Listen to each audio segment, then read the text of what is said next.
welcome to Wonky Kids and everything. Well, you remember this time. I feel like this is Is it staring at you? yeah, it's like It's your microphone. pointing at me.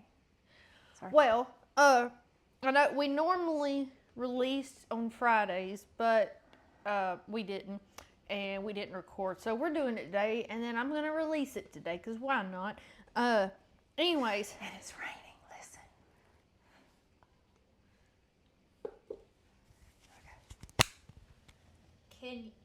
can you hear it?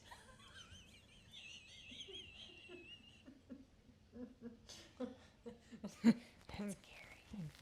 Okay. Well, sorry for all the taking on and off of the shirt. Anyway. Oh, you mean microphone? You taking it on and off of the shirt. You said excuse all the taking off and on of the shirt. Like the microphone taking on and off of the shirt. She out here taking off her shirt? No, it ain't that kind of show. But it's funny of who we're going to talk about. Well, so we've had a topic that came to mind. Oh, did you do the? I haven't. We're not to that part yet. Oh, okay. But we've had a topic that we've been wanting to talk about for the past few weeks, but we just hadn't gotten a chance. Anyways, so a female figure in the Bible that gets such a bad rap. Gets such a bad rap.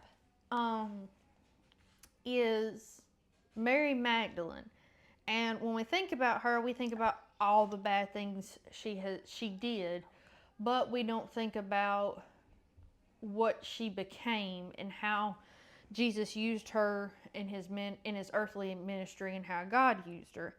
And we were just talking one day on the phone about how people judge other people, and she came to mind, and I said, well, honestly, I would rather, post-demon era, hang out with her and even knowing what all she had done and everything than somebody that posed to be just perfect and what would you call them? They would present themselves as Christian, strong Christian, or just a good as person, or as one of the apostles. Which, granted, all the apostles, they had their own flaws too, but they would present themselves as an apostle without all the flaws and not admit their flaws. Whereas Mary, I'd rather hang out with her any day. I would. Oh yeah. I would rather be her friend any day. Oh, I know. I mean, I could be a friend with her anytime. Post demon. Mm-hmm. I don't want the before. Pre-demon and present demon, no, thank you. I will pass. I will pass hard on that. That's like on the way over here. I was listening. Do you have Spotify? I know we put the podcast on Spotify, but so if you don't pay for Spotify. Mm-hmm. You really can't control what comes next. You have like certain clicks in an amount of day that you could do to control, and then after that, you can't control. Yeah. So you may be listening to Morgan Wallen 1 minute, and then some crazy techno weird music the next. And I was on the way over here, and when it switched to the song, like whatever came next, I was trying to get it back on like Ella Langley or something. And I looked at the picture. I don't get freaked out by a picture, but that one was scary. And I was like, oh no, I rebuke the name of Jesus. I rebuke what this is. I don't know what it is. And I don't know what he was saying, but the picture itself was enough to speak. And I said, oh no. Yeah. Anyways. Well, that's the scary thing is you look at so much now, even so many of the popular artists and stuff like that, and they sneak it in. Mm-hmm. Let me change that. They used to sneak it in. Now they're just blatant in the face, and people they just pour it into their kids. Well, they allow it everywhere. Yes. They almost worship these individuals. They do worship them, and they may not even realize it, but they do, because they're putting what they say before God and meaning too. They may not even realize it and blatantly be saying that. But if they are sitting there listening to this person that does all this stuff or presents themselves or puts all these images up at their concerts and stuff, and they pose to be demonic, they're still, and they choose that over any conviction God may lay on their heart, or whether they know it or they look at it and they know what that is, they're choosing that over God, because you can't sit there and tell me that you don't know what that is on the screen, and then you go to church the next day and singing in the choir, but the night before you was jamming out at Taylor Swift at her concert, and she has all these demonic things. Well, and some people wonder why, which is fine. They, our house, our family, our walk. But I don't let the kids. I'm even careful with letting them watch Disney by themselves. Tubi, I'm not, because Tubi, when you put on the kids shows, the commercials aren't really crazy. Yeah.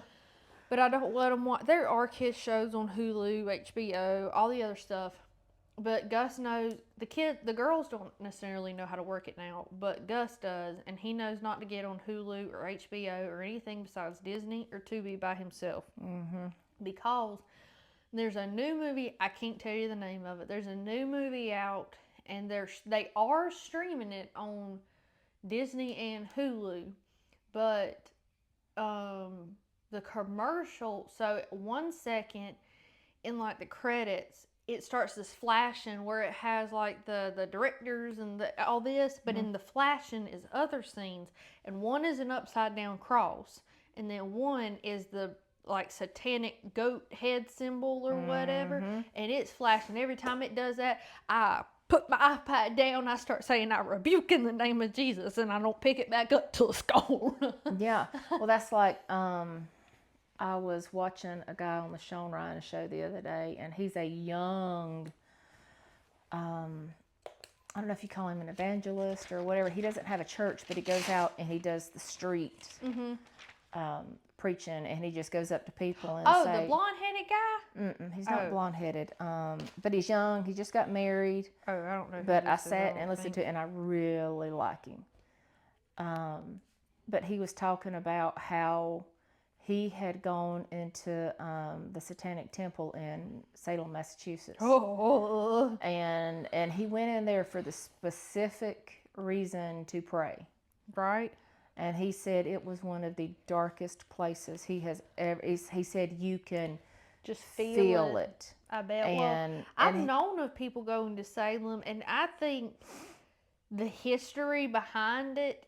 Oh yeah, I'm sure the history is so interesting. It's very, like, just learning about what came from that, not necessarily just being engrossed in the witchcraft, but just learning about what came from there. But I don't want to go there. I'm too. I know I have Jesus. He said he's been in there twice. And Sean asked him, he said, would you ever go back? He said, I don't know. But he said it was just so heavy when you walked in there. I imagine. But can you imagine? But that made me think, like, can you imagine how Jesus felt on the cross? No one. Well, too, that was just from him walking into that Satanic Temple. That was just in there. Can you imagine the weight Jesus felt when he was looking down? The weight of the world, the sin of the world was heaped on him while he was on the cross. I can't even begin to imagine how that felt when that's like whenever me and True. And he, I mean, in a way, him and Jesus share the not at the same magnitude at all, but Jesus didn't have to get up on that cross, and this dude didn't have to go in there, but yet they both chose to for what God was calling them to do. And Jesus, for the sake of the world, granted, again, not the same magnitude, but that's what we're supposed to do. Is we're called. Now, I'm not saying everybody's called to go and do that, because let me tell you, I'm not saying, I know my walk with, I know everybody's walk needs to be stronger, But I think I nowhere in my heart do I see God going, you go. I'm too much of a scaredy cat. I even with Jesus by my side, I would screw it up one, and I'd be cut up in pieces before I got out of there. Well, and with me, it wouldn't be I'm not scared of the, like, going in there. And he said, it's really not a big place. Oh, And, I am scared of but going in he there. said, they have, like, he said the name of the goat head and stuff. They have, like, that stuff in there, all the stuff on the walls. But he said he's been in there twice. Did anybody speak to him? Did he say? I don't remember. But he said he went in there, I think the first time by himself, and him and some friends went in the second time. But he said other people, since he shared that, have also gone in, and their specific purpose is to go in and pray for the people that go in. Or is there like pews that he could sit on, or is it just standing? I took it as more like kind of like a museum type thing. So it's almost like an idol that they would go and sit at and pray to type thing versus. Yeah, this is more like a museum type exhibit. But it's a church. Or but it's a satanic temple. Is there satanic church? I don't know that thing? they really go to church in there. I think that's just what they call it. But it's where they have their stuff that they can go in, and it's almost like tells the story of like the satanic church or whatever, and they have all this. They have the goat's head, and then they have all kinds of artwork and just all that stuff. But he said it was so bad that he's like, I mean, if God called him to go back, he would. But he said it was so bad. And what I relate it to when I heard him talk about it is I can't stand to go to Savannah to River Street. I don't like it. I can't stand it. Because to me, whenever he was talking about it, I felt the same thing when me and True were on River Street. And that last time we were there, and I was like, and that guy approached me on the street trying to give me samples of perfume. And I was like, it was eat up with demons. I can't remember. But he knew. It's like Savannah. I can't remember if it goes Savannah then New Orleans or New Orleans then Savannah as far as the voodoo capital of the United States. I can't remember. It may be. I would almost think New Orleans. I know it's bigger. But Savannah is. But it is right. But I know Savannah's right there with it. But it wasn't all of Savannah. It was right there on River Street. No, whenever Brandon and I, when Gus was little, when we got that free trip or whatever to Savannah, we went in. Those parts I liked. And downtown, or I don't know if you call it downtown, but the circle, the square, or whatever, it was nice. There wasn't anything. I didn't get any weird. I didn't have any heavy convictions there or discernment or anything, but also I was very fresh postpartum and worried about how I was going to get the stroller up this building, and I wasn't, but we didn't go on River Street. We had a kind of an agenda we had to go by that day, but I was also tired. It was hot and muggy, and it was hot, and we were ready to get back to the hotel. We were just ready to eat, and then we found somewhere to eat. I don't think we even got close to River Street. Yeah, it was. I mean, I still when I talk about it, I still feel it. Well, my first run in was the guy outside a perfume store, and he kept trying to hand me samples. And I'm like, oh, no, thank you. And when I looked in his eyes, I knew. And then he said something way inappropriate, and I had True. And I can't remember exactly what I said to him, but it was, you could tell, because his eyes they were black. And I don't mean a dark brown, I mean they were just black. And there was nothing there. And you could tell that he knew that I knew. Where he was coming from. What he was. And then me and True just walked on, and he left me alone. But and then that was also the same trip where we were leaving the candy store. And then that fire truck was out front. There was no lights or anything, and then like a fire chief came up and came running upstairs. Like it was, you got the impression it was somebody he knew, and there was just people standing outside, and there was a light on up there. And I mean, I know. I just know Satan got another. He took somebody. He convinced somebody to. I have no doubt. I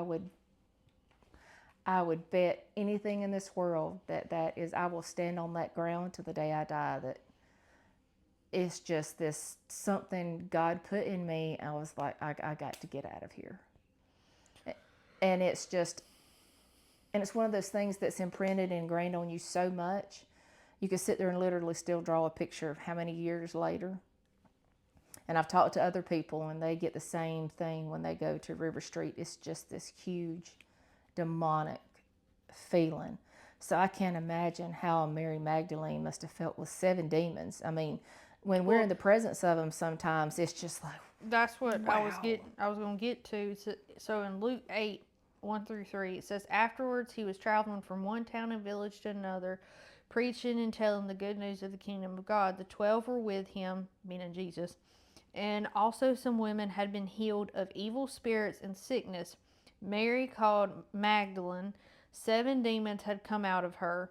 Joanna, the wife of, I'm going to butcher these names, don't hold it against me, Chusa, Herod's steward, Susanna, and many others who were supporting them from their possessions. So we hear about Mary, we think about all the bad stuff she'd done and what she'd come from, but God used her for so much and did so much through her, and Jesus took her with him and was present for so much. She was so, in John, it talks about how she was the first one to see Jesus as he came out of the tomb. God could have put anybody there. God could have put anybody there.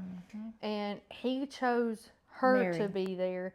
And I know there's a lot of preface that's put on men because they are head of the household. Men are very important figures in a family. And I'm not saying to use this as a female powerhood of, oh yes, females this, oh yes, that. No, I'm just saying we think about all the bad we've done in our past, what we do, how we sin, but God can, and the devil intertwines. Brandon made a point one night, and I had never thought about this. The devil can put thoughts in our head, but not read our mind. Yeah.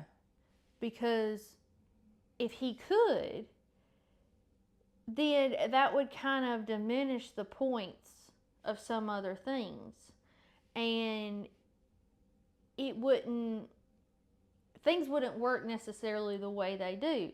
But when you are in the body, he can put things in your head and he can make things pop up and he can manipulate you by putting those things in your head, but he doesn't know what you're thinking, but he knows your weaknesses. Oh yeah, definitely. But where was I going? Oh dear. Okay. First one outside of okay. I think we're tracking now. Sorry. Anyway, I didn't take my adrenal support. I didn't think it worked as good as it does, but I just realized I didn't take it, and now I'm really thinking I should have taken it. Anyways, because I was on the, see, there he is. He's trying to get me off track. No. Who I keep hitting the microphone.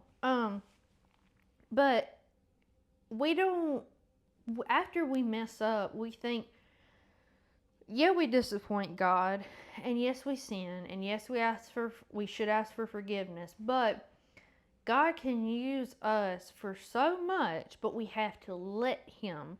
And Mary probably had so many feelings of why God chose her and why Jesus chose her, because after the whole 9 yards. Mary also went with Jesus and his disciples places and traveled with them. And so you don't hear much about Mary and the other women going. All I ever heard was the 12 disciples. The 12. But you don't hear much. And then too, I can't imagine what she felt like, the fact God delivered her of those demons, and then she was chosen to go along with Jesus to help with and that's why to participate in his ministry. You know, we always you either heard or gotten asked the question in your life of, if you could sit down with anybody, dead or alive. I'm not big into, I mean, I know people who are in movies, but I'm not big on movie stars. They put their panties on the same way in the morning. It's what it is. But I've always said I would want to sit down with Ruth, and now I would like to sit down with Mary. I mean, Mary Magdalene, or Mary as in Jesus's mama. But I think sitting down with any of those three would but I almost would have to do it in human form.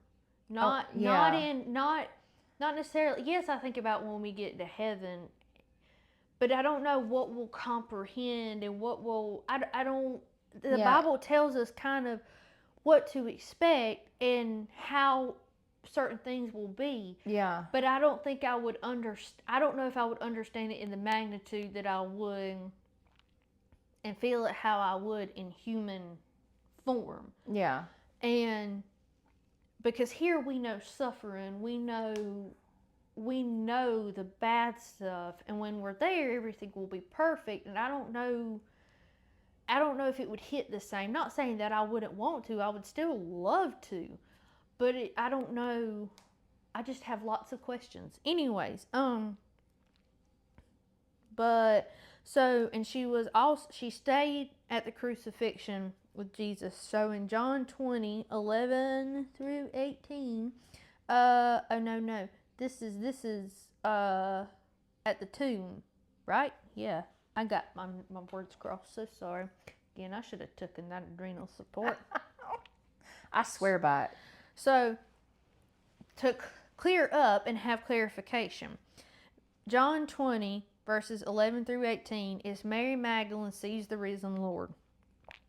Mary stood outside the tomb crying. Sorry, I got drainage.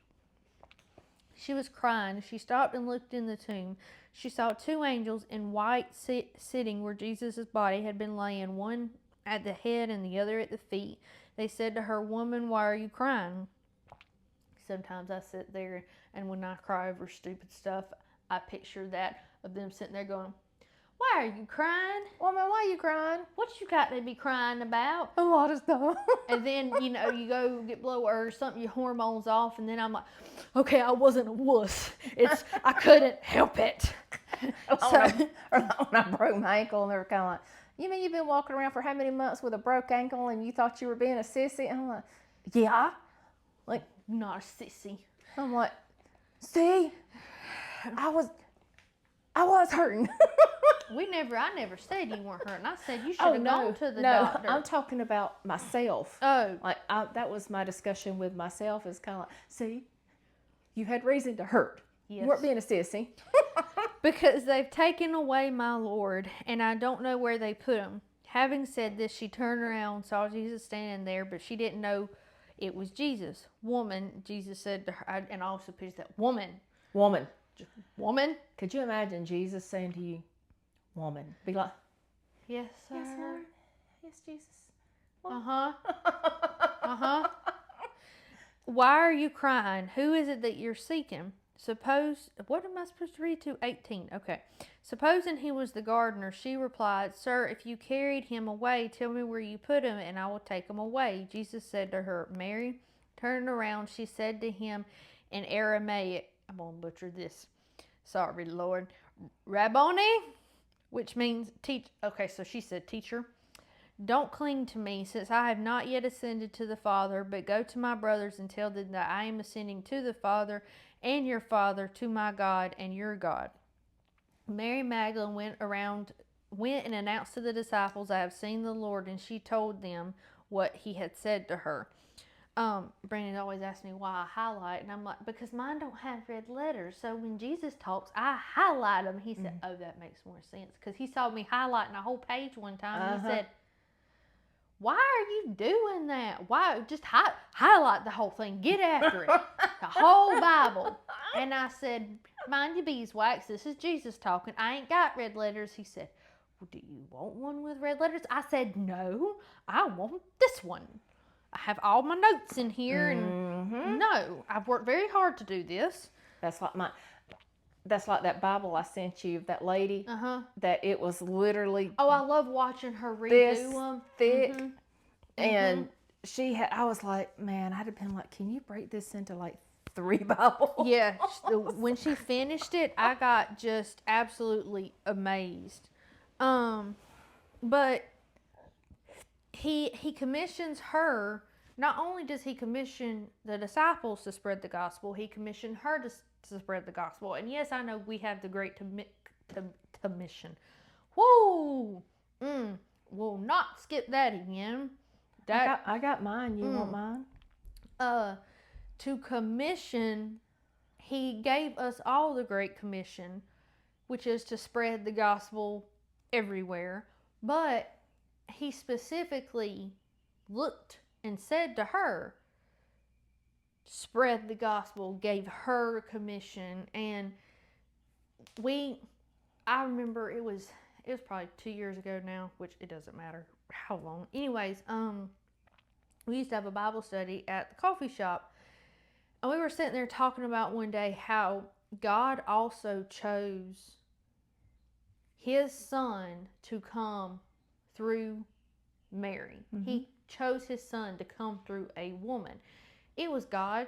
He could have chosen Jesus to pop up right then. He could have put him in the manger. He could have done whatever but he chose, yes, and he chose that for a reason, and that's a whole nother discussion. But he chose a woman to bear the Son of God and to use her as a vessel.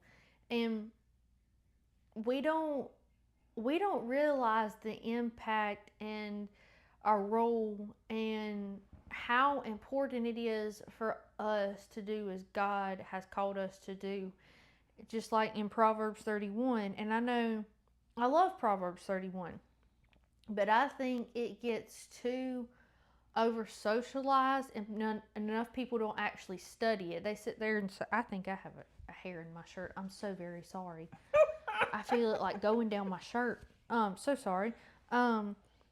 Anyways, they sit there and they post about being a Proverbs 31 woman or whatever, but doing your skincare in the morning, drinking your water, and brushing your teeth has nothing to do with being a Proverbs 31. Going to your 5 a.m. Pilates, which if you want to do that, great, but I think you crazy for, that's just me. Oh, I have to say, I miss my 6 a.m. workouts, man. I could even understand 6 a.m., but 5 a.m.? You mean you want me to get up and do not wake me up at 5 a.m. unless someone is dying. Don't. No, but when we got True, I was like, oh, so much for that. Well, what gets me too about Mary is, and it happens a lot of times with people, is they look at her before she was cleansed by Jesus. They look at they focus on that. They don't focus on after, just like us after we come to know the Lord, and it takes time. Well, too, even after we've been a Christian for so long, and then God really gets a hold of us, and he does this transformation later in our walk, and we are a completely different person.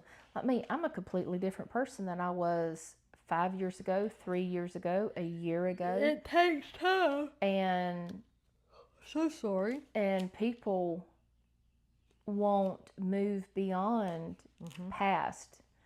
They still hang on to it, and they are still going to grind it in and still torture you and look at you as you are that person, and they won't move beyond it. It doesn't mean they have to forget it, but they won't move beyond it, just as they are with, you know, other folks. And that's like, I see some people that are covered in tattoos, most amazing people you would want to meet, But you godly judge 'em. people, but they look at them because of the outside.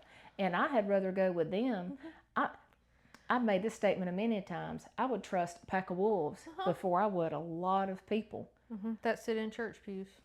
Yes, and that claim Well, to be Christians and that are Christians. I won't ever forget, somebody walked in to church one time and they had a sleeve of tattoos, and somebody made the comment about how they were not going to be accepted in our small little church because of their sleeve of tattoos. And it wasn't that they were saying that they thought their tattoos were okay. No, they were including themselves in that group of, you know, I don't know how we're going to look being portrayed as somebody who has somebody in this church with tattoos. Well, how are you any better than somebody that doesn't have that does have tattoos? You don't have tattoos if you're sitting there judging them like that. Well, too, their walk may be 10 times better than the one sitting there thinking about, I mean, I don't know. It's another case of we have to reflect on self and get ourselves in alignment with God and allow God to correct others. And yes, it goes into the accountability thing. That's a whole different... And that's anything with the Bible. You can go down a whole path for every subject, and somebody can sit there and question, go, what about this? What about that? What about this? Because there's always something that can be said. Yeah. But it's just looking at people and saying, oh, they got tattoos. Oh, they got piercings. Now, if I see somebody with their tongue pierced, I'm like... I just sit there and go, I am hot like that. I'm like, ow. And then I'm sorry, all I can focus on is when that. they're talking, I won't ever forget. This sounds horrible. But I just will never forget. There used to be a girl that worked at Arby's, and she had her tongue pierced. And I went in there. This is when I was a teenager, and I was with Daddy one day, and we had been working all day, and we stopped in his thing was, if I ever went with him, we rarely went to the drive-thru. He went, sat down and eat because it was in the AC. So we went in and we started ordering, and and Daddy was sitting there. She was talking to him, and he went. He had no clue what she said. And it was basically her just confirming our order, and he was just... And so I said, yes, ma'am, that's it. And he said, oh, excuse me, I'm sorry. What'd you say? I said, I got it. She just wanted to, I got it. And then we sat down. He said, man, I don't know how people do that. I ain't got a clue what she said. Well, I want to go. I just picture it getting stung. But also you think about whenever you bite your tongue, how it hurts just biting that little bit. Oh, for some reason, I don't focus on the piercings like all these other places, but I focus on that one moving up and down in their mouth. Moving. And I won't ever forget the first time I saw somebody with their tongue pierced. We were in Augusta. Your daddy went to the doctor's over there, and it was a lady at the restaurant, and she had her tongue pierced, and the place she had it pierced, all she could do was kind of talk like this. And then you could see it bobbing up and down in her mouth. And I was sitting there going... I was trying to understand her because you couldn't hardly understand her. And then I was watching that bob up and down. Bob and weave, bob and weave, bob and weave. Well, I caught myself with that expression like, it just, ugh. But I won't ever forget. And I have pierced away. Like I have no problem with that. You do you. Ow. Like just, ow. Yeah. But anyway, but you take bikers, You know, there's some people that have come out of these biker gangs and all that stuff, or some that have never been in biker gangs, and they're all tattooed up, and they go to Bike Week at Daytona with their leather jackets and their biker jackets, but it's a Christian group. And come on, Ubu. Oh. She does what Midnight used to. She does exactly what Midnight used to. She'll push doors open. Well, I had to put Midnight down. So. But yeah. But they go down there, and you know, if I was to go down there in my Sunday dress, they'd probably be like, "What you want? You gonna tell me about Jesus?" No, but they'll accept these other people that they don't look at them and instantly put their guard up. And God uses that. And God can use I think anybody. I have personally received a lot of judgment from some people that I've hung out with, and I'm to the point in my life where I can hang out with somebody and know that you're not living right and know that you're not doing right and pray for you, but I can also be around you. But how else is there supposed to be a light in some, not saying by giving credit to me by any means, this is all credit to God, but how is anybody supposed to get a glimpse of anything outside of what they're doing if nobody comes in? And you can pour the love of Jesus into people without having to Bible beat them. Oh yeah, and you can do it by just your actions and by people, who you are. Well, that's like Jesus. He could utilize Mary in a way that he couldn't the others because of what she had been through and who she used to be.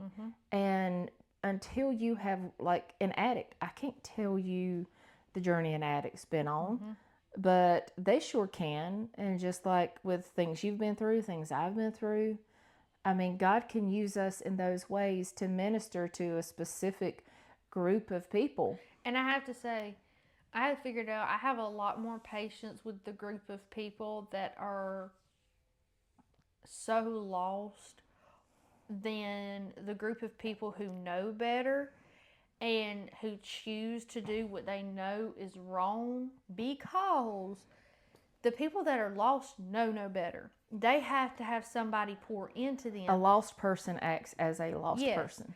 And I think, anybody that hasn't been in that position may hear that and think, what? That makes no sense. You're off track, whatever it may come across as. But you take somebody who, even if they grew up a little rough, take somebody who knows better though, and they're choosing a whole different path, and or just in their arrogance of, and they're being judgmental themselves of other people. That's when I lose all patience. I don't want, because you know better. Yeah. You know right from wrong. And there's nobody at this point that can help you except you turning your life over and having a relationship with God. But Mary, like you said, she had a walk and an experience that a lot of people didn't have. Granted, I don't want her experience. Oh no, like I said, her experience. I don't even want to go back to River Street, much less have the 7 demons she had. That was, I cannot imagine. And can you imagine the anguish? Well, you know, I was reading. I wonder if she had any recollection of anything that happened while she was possessed. I don't know, but you know, it talked about how rough her appearance was because it said Jesus recognized her. But it says she had been beaten and bruised just from the demons. And so apparently she must have looked really, really rough for it to say Jesus recognized her. And you know what? Getting back to the law, I can handle a lost person acting lost, but a saved person acting lost is what gets under my skin. And I'll still pray for them, and I pray that God, my prayer for people, especially Christians that are caught up and they're not humble, they're caught up in their arrogance and thinking, oh, I'm this and that, and looking down their nose at everybody.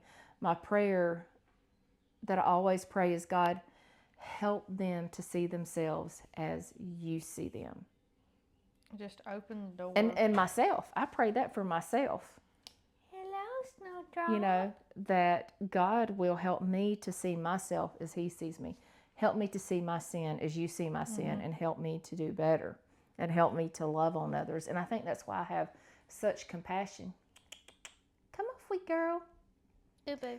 I think that's why I have such compassion on people that are lost, or I see people just walking down the street and they seem so sad, so lonely.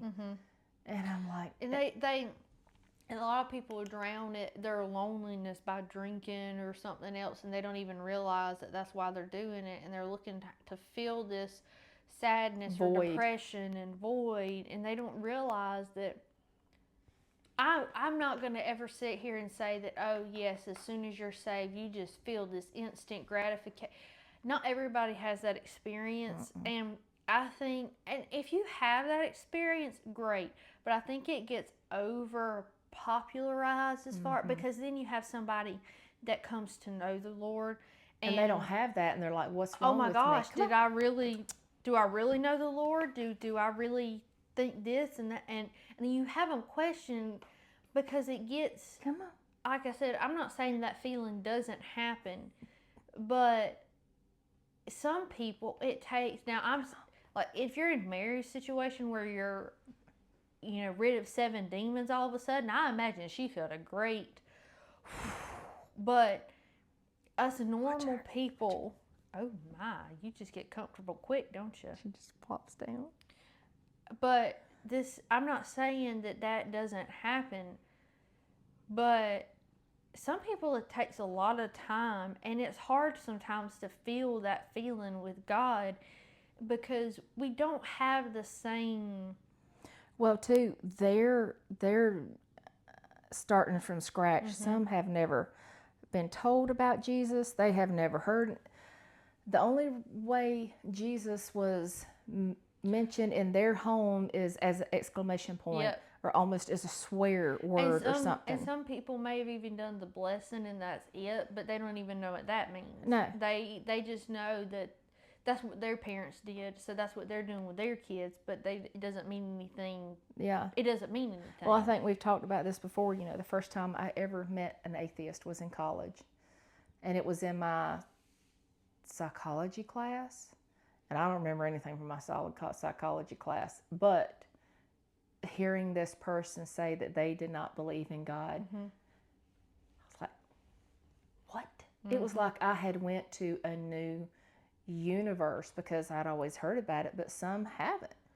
But and your walk wasn't even a walk at that point, but you had heard of God, and so for somebody to sit there and say that they had, I known of atheists, agnostics, and I hate to say it's not to the point of where I'm just shocked. I just don't understand it. I personally don't understand it, because I've never known my life in that way, and I've never not known who, not saying I've never not had a relationship, but I've never not known who God was. Yeah. And I've always heard, so for that, it's just really hard for my brain to comprehend and wrap my head around.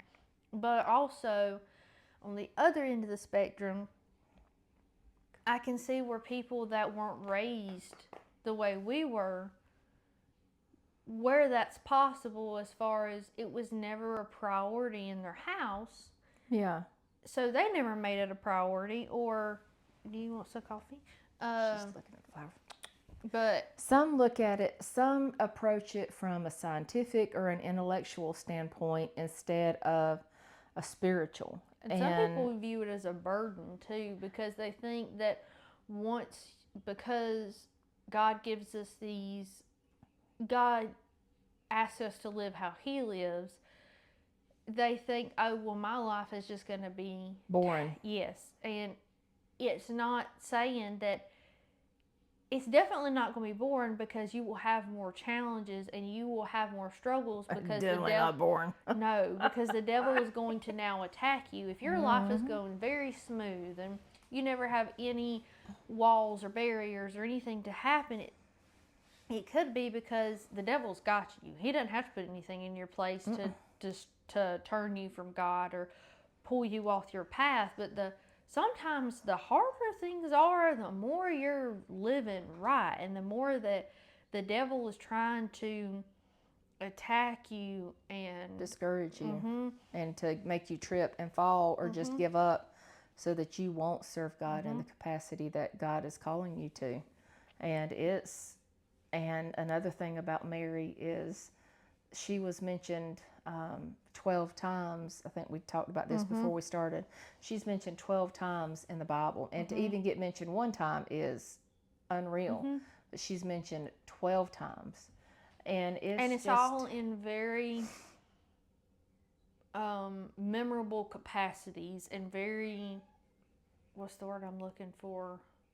Other than not just important, but I know what you're trying to say, but I can't tell you the word I'm trying to use. Very more than memorable, more than important, but extraordinary capacities. I was like, thank you, True. I was like, did the cats learn to shut the door? They opened the door, but did they? This is your house. And I looked and I thought, oh, it was True. I was fixing to be like, listen, this house was built from scratch, so I knew there ain't no funky stuff going on, but I thought, oh my gosh. There's no funky stuff going on. Well, I do live here, so. The animals in this house, if we got up at 5 in the morning hollering because we wanted to do something, we'd have gotten our butts beat. Them dogs get out 5 in the morning and get to go play catch. I was trying to get her back inside. I couldn't catch her. She would just look at me and run off. If we'd have said, well, can we have something to eat to go back to bed, you'd have beat our butts. They get Doritos. Because I wanted to go to bed. I'm telling you, I'm old and I'm tired. Excuses. You are not old. Excuses. So, yeah, Squirrel. Telling you, I shouldn't have skipped that adrenal support. But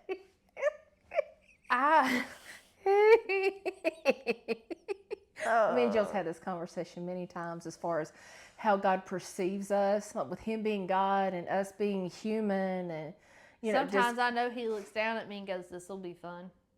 Like, does God ever just, in His capacity, does He ever just look at us and go like, "They are mine"? Well, I think about now that The Chosen has been out, and you have this. The guy that plays Jesus is now who I picture in my head as Jesus. I know it's not him, but I just picture him looking at me going sometimes. He goes, there's one scene where I can't remember what disciple it is, but it talks about, them going to the house, and one of the rooms, the lady says is haunted, and Jesus goes by and says, "I'll take that room." And I just picture that being his sense of humor and looking at me going, yes. Yep. And just patting me on the shoulder going, it's all right. Yeah. And one day they will be healed.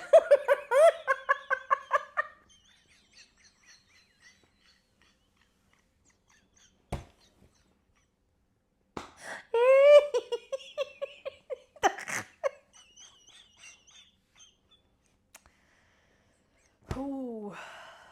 And a lot that'll be. Oh my gosh. Oh. Oh gosh. Did you want to do the shocker? Yeah, so something else that came up about Mary.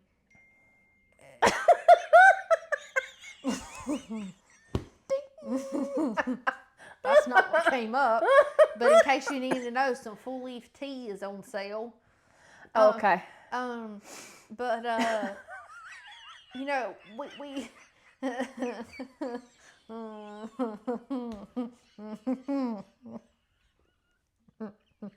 okay. All right. So Mary, we've always talked about something that has always been, you hear Mary Magdalene, and so what comes to mind is that she was a prostitute. Well,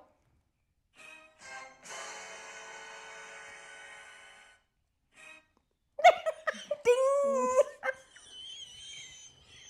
I don't like this thing. Take it away. Apparently, if you find it somewhere, let me know, because we have always been told and we have always been preached to that she was a prostitute, correct? There's a very good possibility she was not. I have been taking my notes, and before we started, I looked again, and me and Mama looked at the same time and was like, was she actually not a prostitute? Because I could have sworn I read multiple times, and I don't think I ever read the word prostitute. I think it read something about her being immorally sinful or something along those lines, to phrase it in the way of, you were like, oh, she was a prostitute. And also, whenever growing up, whenever they would do the Easter play, nobody ever wanted to be Mary Magdalene, because they're like, oh, because she was a prostitute. Guess who was always Mary? Well, I guess she wasn't a prostitute after all. You weren't as unclean as everybody thought you was. See? So, See? correct us if we're wrong. Put the scripture. Or let us know like where it's at. Because I cannot find it. Granted, I was only sitting here for about 15 minutes, but I was researching, and I came up on many passages that was talking about Mary, and I am not finding where she was a prostitute. So we're wondering if it's something along the lines of, you know, how people used to say forgive and forget. Well, we are to forgive. But it says nothing about forgetting, because God leaves our memory intact for a reason. But I found where there was a pope in 529, something like that, AD, that said that she was, or related it to it or something. And we're not Catholic by any means, but we're just saying that that's where it could have possibly come from. And then other people heard that. And it's just like the forgive and forget, it's just passed on as the generations this is in the Bible, went through. but it's not. So this is also pointing to how she said earlier that just because we've always heard her or said it doesn't mean it's true. And just because you hear it in the pulpit doesn't mean it's true. So always do your own research. That's why we are to be in the Word ourselves. So also that points to, we've judged Mary all these years on something that wasn't true. And again, she was a big, important walk and part of Jesus's ministry on earth. And she was used in so many accounts and places. So important. And people discard her like she was trash, and they don't look at who she became and how valuable she was to Jesus and in the ministry he had. And God had such a purpose for her. Well, it goes to show you how we focus on the negative more than we do the... Ultimately circles back to what God had already planned, you know. But as far as us now, and when we read about her, we always sit there and go, I wouldn't have wanted to be, or I wouldn't want to be around. God delivered Mary. So if that had been the path that I walked to be where Mary was, if it would have been an honor, even though yes, she was possessed by 7 demons, in the end she wound up being a very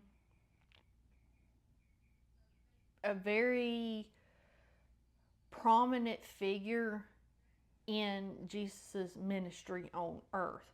would I have necessarily wanted to be possessed by 7 demons? No. Well, I look at it too as Mary had a reason to act the way she did. She was possessed by 7 demons. Yeah, what's y'all's excuse? It's like, why do some Christians behave the way they do? They supposedly have Jesus, so why do you behave like you do?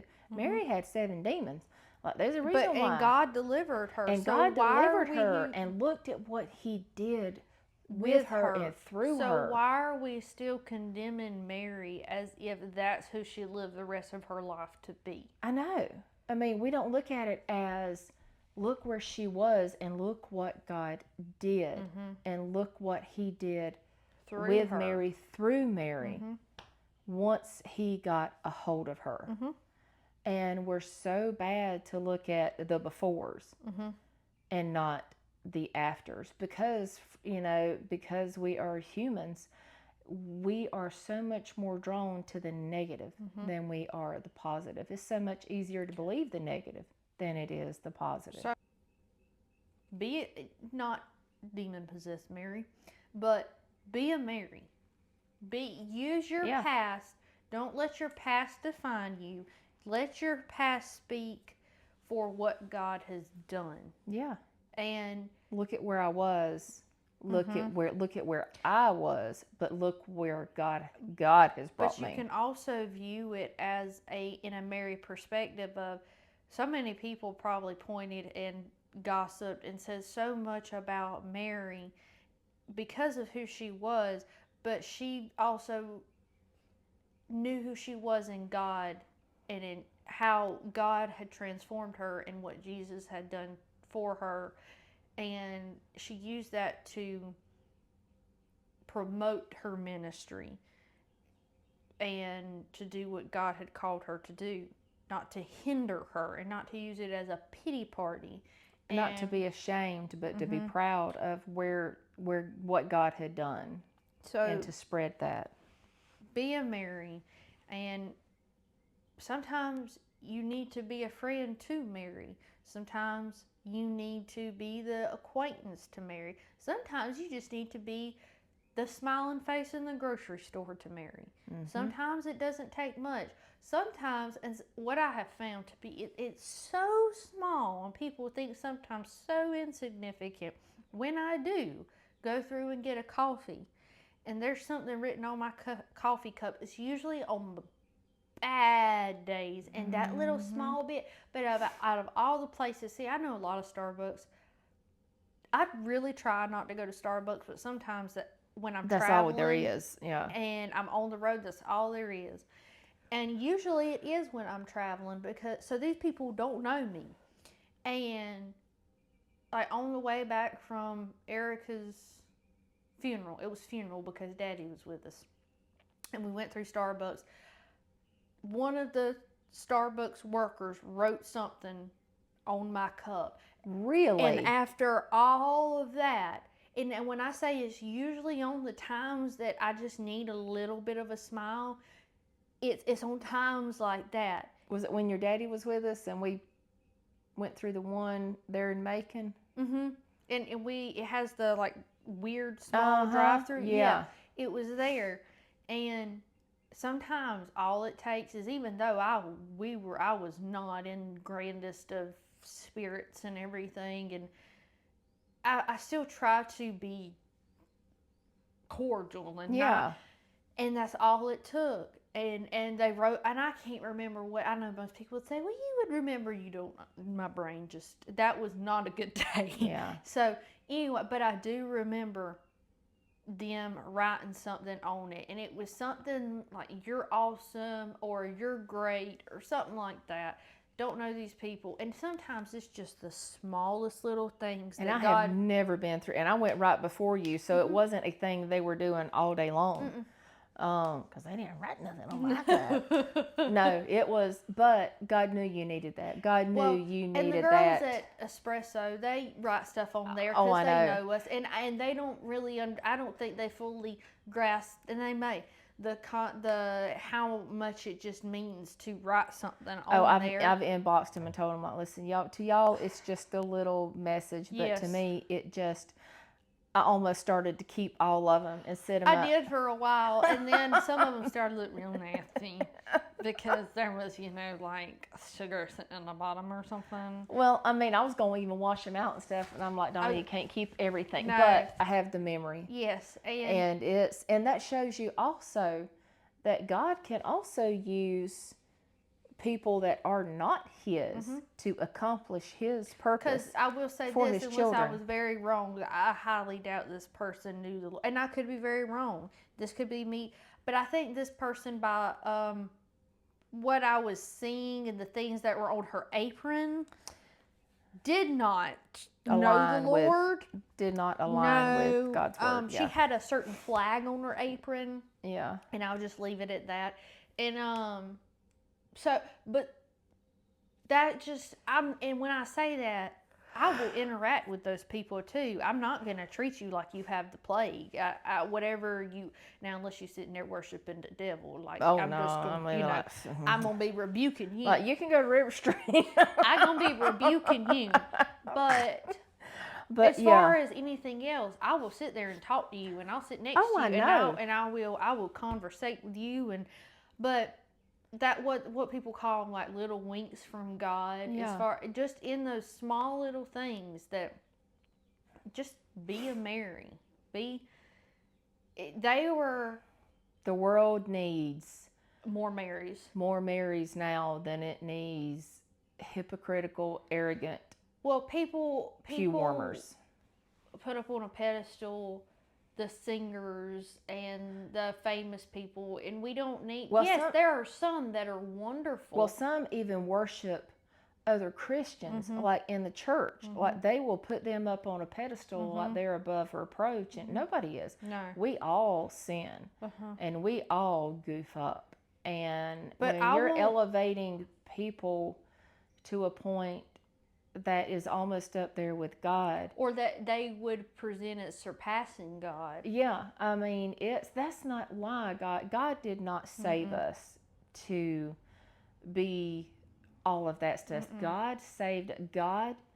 Jesus went amongst the sinners, because Christians, it's up to them what type of walk they have. We were like Mary, like God, like Jesus gave Mary a commission. He gave all of us a commission. He gave us the Great Commission. And how else are we supposed to do that if we're just sitting there and across the table judging people and talking about them? Are you going up to them and talking to them? Who's going up to them and talking to them? Who's showing them the love? How else are they going to know Jesus? How else is God going to impact their lives? Yes, can God just descend from the clouds and put an image before them and say, you need Jesus? And He could do that. I ain't gonna lie, sometimes I wish God would send me a burning bush and be like, hey, this is what you I'm right here. Because there's one, I think her name's Allie something, Yost, maybe? Anyway, she was sitting there one day and she was talking about, hey, can we quit with all these signs and feelings and all this stuff? Because some days, Lord, I really wish you'd just send me a burning bush. Just tell me. Can we go back to the time where you just tell me? And she was talking about that with her body one day, too, as far as her body sending her different signals and pimples here and everything. And she was like, I just need a big knee. I can't remember how she worded it. It was hilarious. Or like the angels, Joseph, get up, leave, get your family, leave, flee. Aye, Captain. And me, I'm sitting here like, oh, hey, let me Lord, tell you about Lord. Hearing stuff. Unless it's like my dream, I have had the past 2 nights in a row. Something about my madre is she loves antiques and hot antique stores with no AC and crawling on the ground looking for stuff. Well, apparently I have been traumatized more than I thought. Because this place you took us was in the depths of hell. In so many ways. This place, some people that used to be a part of Did it have cool antiques? Like it was. Oh, I haven't gotten there yet. This place was, so the people, we had to go there because people we no longer have anything to do with, which why they popped up in my dream, I don't know. They wanted to go look for school uniforms, and nowhere in town had them. So, went and looked at all the Goodwills, Salvation Army, everything. And then lo and behold, out of all people, you know of this place that is past Dog Island, where no cops go, where people get stabbed over 2-cent pencils. And you look at us and go, well, I know one more place. If we walk in this place, there is, if you have children around, please, don't, just go, yeah. Anyway, there is blood all over the walls, splattered. They have social workers there watching children during the day because their parents are in jail and they have nowhere to go. This place it was also like a Alice in Wonderland almost, because you go at the end of the hall and then it just drops. But when it drops, these people are coming out of these aisles from the thrift store trying to pick your pockets. And if you don't give them what they want, you dead. And then somehow we had the kids with us and you still took us. You were like, it's okay, just don't look anybody in the eye. Don't say anything to anybody. We're just going to rummage through these bags. Mind you, there is blood all over this stuff. And you're just rummaging on the floor in what looks like a crack house. And the crazy thing is I never went for clothes. You did this time. Or shoes. We were looking for tan uniforms. Hey, peroxide will get the blood out. And there's this one person running around tweaking. And he's standing on top of, the metal shelves with the cardboard slats for the shelves. Standing on top of one of these things with a garbage bag, tweaking. And you're just below him rummaging. And eventually I was like, I have got to go potty. I really didn't want to go potty. I should have just peed on the floor. You couldn't have told the difference. I mean, it was bad. I had to go to the bathroom, and there's this kid in there sitting on top of the toilet. And he's just sitting there, poor thing. I can see peeing on the floor. I just looked at him. I said, hey. I don't think he could speak. It could have washed some of the blood away. It was horrible. I woke up, my heart was racing because all I could think was, Mama, how dare you bring your grandkids here? Your grandkids are with you. And I kept saying, Mama, we need to go, we need to go, we need to go. And I kept trying to say it so nobody would hear us so we wouldn't get stabbed. And he was just like, 5 more minutes, 5 more minutes. Eventually, I walked outside. And I was like, we are leaving. We are leaving. And I don't know if you ever came. I woke up. I don't know if you ever came or what. But I have had this dream. And it was the same place 2 nights in a row. But different scenes happening. I mean, it's all horrible. Like, it's all, but different, like, you were always there. It's like you had an obsession with this place. It's like, oh, this is horrible. Let me get this reputation of going to this horrible place. How many times can I say horrible? Do they have antiques like furniture? Mama, everything was in trash bags from crime scenes. Stuff had tape on it with victims' blood all over it. And you're just rummaging through it. And tweak boys climbing up and down these shelves when it drops down like Alice in Wonderland. And you just are having a grand old time and I can't understand it. I might have found some deals. Mama, the cops wouldn't even come there. Hey, they don't know a good thing when they find it. Oh, they do. They know it's good to stay away. And when you kept driving and driving, and you pull up, and it's like it was a blue house, and it would look like, it looked small, and it looked like an old, early 1900s house, but it was small. But the problem is like the circumference, yes, was square and small, but it was deep, like a dungeon. And I could not understand that Walmart didn't have nothing. Amazon didn't have nothing. You know, they got overnight. Who needed the uniforms? Someone we used to have contact with, we no longer do, and their kids are graduated now. Oh.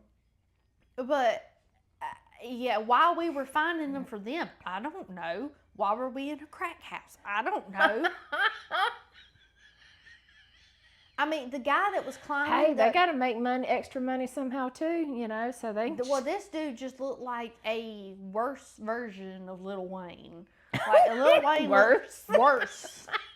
Lil Wayne looks pretty rough, but this dude was. Oh my gosh. You know, he thought the trash bag was a Superman cape, jumping up and down while he's trying to pickpocket you and jumping down the hole, and like a little hobbit. And if I have that dream again tonight, I'm calling you in the middle of the night. Hey, y'all want to go thrift shopping with me? I love to go thrift shopping. I will never. If you head anywhere that looks, we are turning the vehicle. No, I'm telling you, and I don't take crazy things to make me sleep either. So you can't blame it on sleeping medicine. You just traumatized me. Maybe we were there to minister to them. You weren't ministering to nothing. You were drinking. You were digging through trash bags. And that's what's so funny is I never looked at clothes when I went to all these places. I always looked at. But you would pick up old yardsticks that were broken in half in this dream and think, oh, I could use this for something. Walmart's got yardsticks and they're whole. But they're not as cheap. They don't have blood on them. It has character. Moral of the story: be a Mary, but don't go to the crack house. That's a little past my because this girl I'd be shamed. I was trembling, and you were just engrossed in these gross trash bags.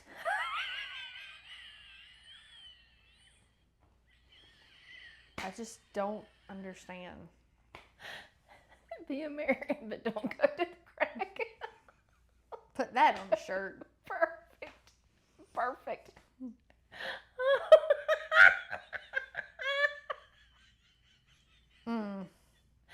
Oh, somebody make us a shirt. Be a Mary, but don't go to the crack house. And then have a blue house that is like missing shingles and trash bags and Lil Wayne on the porch.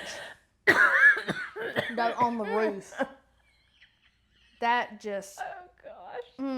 So, yes. Y'all hit me up. Let me know who wants to go thrift store shopping or estate sales. I will not be joining at all. I love estate sales.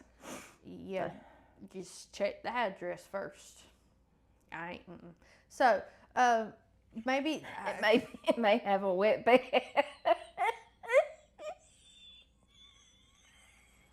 I don't blame Preston. I'd have thrown them clothes away too.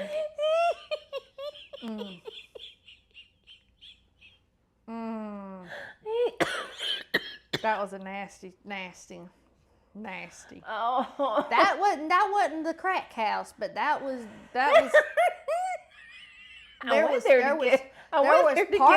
Yeah, but I didn't know particles of a man was gonna be floating.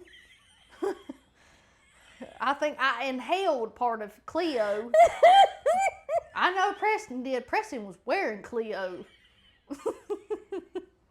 I burnt them. Carrying them down that hallway. Me and Preston was just a gag. Oh gosh, we were all gagging. Yeah, anyway. But Cleo stunk. Cleo's bed stunk too. There was bits, and they didn't even have the decency to take down Cleo's hand painted sign. Well, needless to say, that dresser got washed. So, ending story. If you want, Mama found an estate sale. Okay. She told us it was an estate sale, but she did not tell us the condition of this house. I didn't know the condition of this house. We walked in and we surely But found. I went there because I found her a dresser that she was wanting. Yes, and you had to get the whole bedroom suit. But it was super cheap. But let me. Preston went. I'm sure he cringes every time he sees my name. We love you, Preston. I will have to say, if Preston or either of us ever get dementia, this is something we will probably remember. We pull up. Preston brings the trailer because she was going to take part of it, because I didn't need the whole thing. She was going to take part of it, and I just wanted a dresser to basically make into an island for my kitchen to put my casserole dishes in. That's all that's in it is casserole dishes. The whole thing. How do you know you're from the South? Just pan the casserole dishes. Anyways, so we go in, and I don't know how long. I mean, I hate these people are dead, but I don't know how long they'd been dead. But the house hadn't been touched since. It was frozen in the 70s. Everything, including the smell. We walked in, and we knew we was in trouble when we walked into that bedroom. And the smell that eroded, because she was getting the bed frame from the set. Well, the mattresses was still on them, and the mattresses hadn't been touched. Preston, he picked it up. He said, "It's wet."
Something, and we got like little pieces of it. So how we came to the name Cleo, there was a hand-drawn, there was something on the wall with the name Cleo on it. So we came to the conclusion whoever lived in that room was named Cleo. Well, Cleo's bed was still wet, and Cleo been there for a long time, according to what these people said. It was. There was no leaky roof. No, it was not condensation. This wet was yellow and stinky. Preston threw his clothes away. No. So we got to the dresser. And me and Preston looked at it, and there was a substance on the counter. And at this point, we was really hoping it was drugs. But it was not drugs. It was bits of Cleo. Cleo had been cremated, and there was particles of Cleo. So we both had Cleo on us. Hey, the liquid witness, and solid. The witness just made it stick.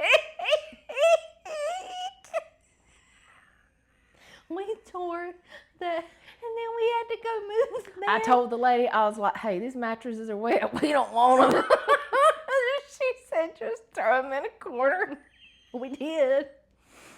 And we had to, they had this house set on 80. And it was hot and it was muggy. So every time me and Preston go down that hall, we just started bumping that AC down. Cleo was dead. He didn't know. And then these people started coming in. And they started, like, I don't know what they were doing.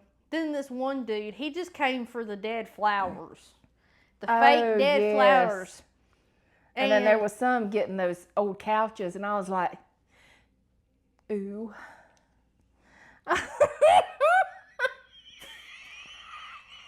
And there was a ceiling fan. If I wasn't even going to joke with Preston about, hey, we need to get those couches. I think I'm going to get those couches.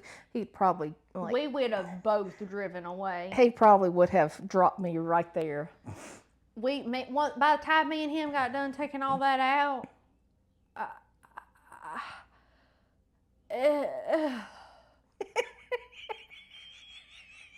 took me a long time to get that smell out of that dresser.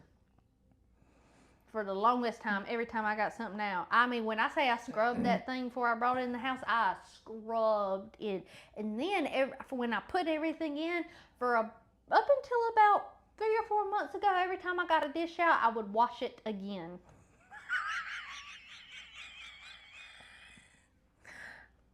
Cleo was embedded real good. He was attached. He didn't want to leave.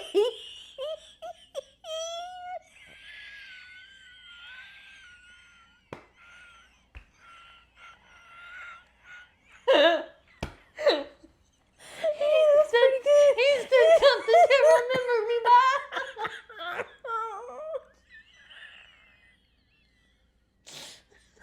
Oh gosh. And then the sheriff, one of the deputies came by. I don't know why.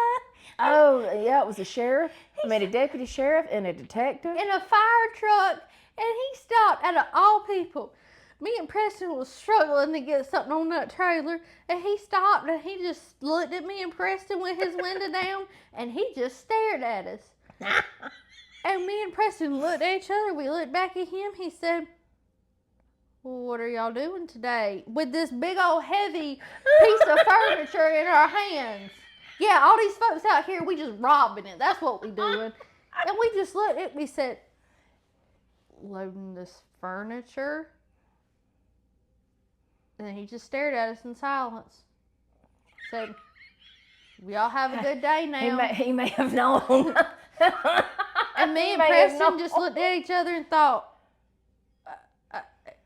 okay. He may have known why the bed was wet.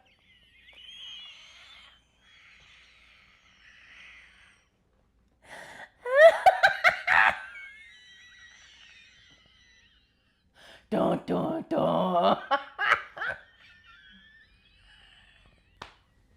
Okay. Oh, it's fixing to rain again. Well, to end the podcast on a funny note and a happy note, be a Mary, don't go to the crack house, and if you find a dresser, make sure Cleo's not in it. Until next time. Y'all have a good one.